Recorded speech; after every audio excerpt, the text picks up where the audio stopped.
Ассалаумағалейкум құрметті көрермендер, Тұлға арнасына қош келдіңіздер.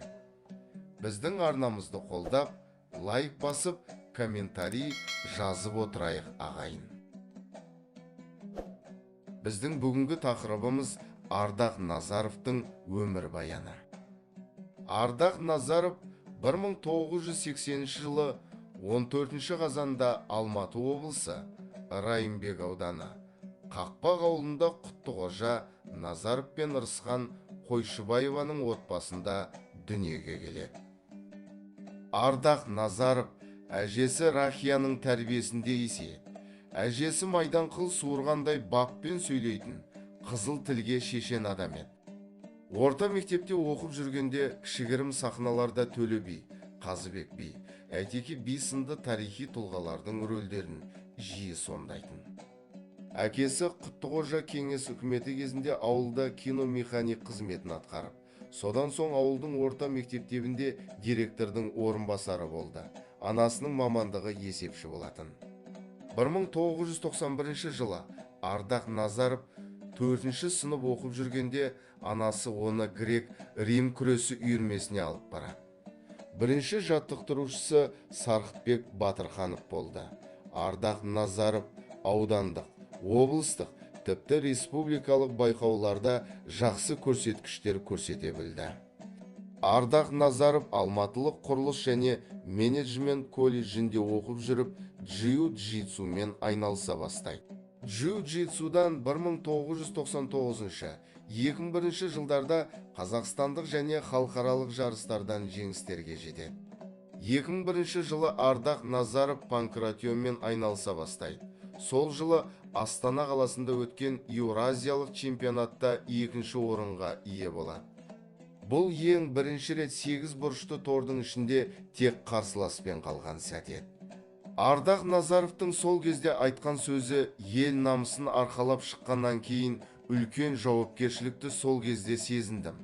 Әрі өмірімдегі үлкен бір қорқыныш пен қобалжуды да сол сәтте бастан кешіргенім бар. 2002 жылы Павлодарда өткен Еуразия кубогының күміс алқа иегері атанды. Ал 2003 жылы Бішкекте өткен Азия чемпионатында чемпион атанды. 2004 жылы Санкт-Петербургте өткен М1 Global турнирінде жеңіске жетеді. 2005 жылы Екатеринбургте өткен Еуропа қарсы Азия турнирінде де жеңіске жетеді. 2006 жылы Сеулде өткен VXF нұсқасы бойынша аралас жекпе-жектен әлем чемпионы атанады. 2007 жылы Бушидо ММА нұсқасы бойынша Эстонияда өткен чемпионатта Еуропа чемпионы атанады. 2008 жылы Бішкекте өткен Бушидо ММА нұсқасы бойынша әлем чемпионы атанады. 2009 жылы ақш қарсы Қазақстан турнирінде MMA Explosion нұсқасы бойынша чемпион атанады. 2011 жылы Лас-Вегасте өткен Мексика қарсы Қазақстан турнирінде MMA Explosion нұсқасы бойынша чемпион атанады. Ардақ Назаровтың айтуы бойынша, спортшы дегеніміз бүгінгі күннің батырлары. Егер спортшыға рухани тәрбие бермесеңіз, ертең үйренген күш-жігерін жамандыққа жұмсауы мүмкін. Ал біздің бабаларымыз бүкіл күш-жігерін осы елді қорғау үшін жұмсады. Сол сияқты бүгінгі батырлар да өз күшін жақсылыққа жұмсауы керек деген екен.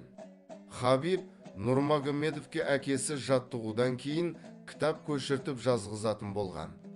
Осы секілді Ардақ Назаров та өзінің жолын қуған қазақ жігіттеріне кітап оқытып, бабалардың өмірбаянын айтып береді екен. Ардақ Назаров Бекболат ауылындағы Хамза қажыдан баталып өскен екен.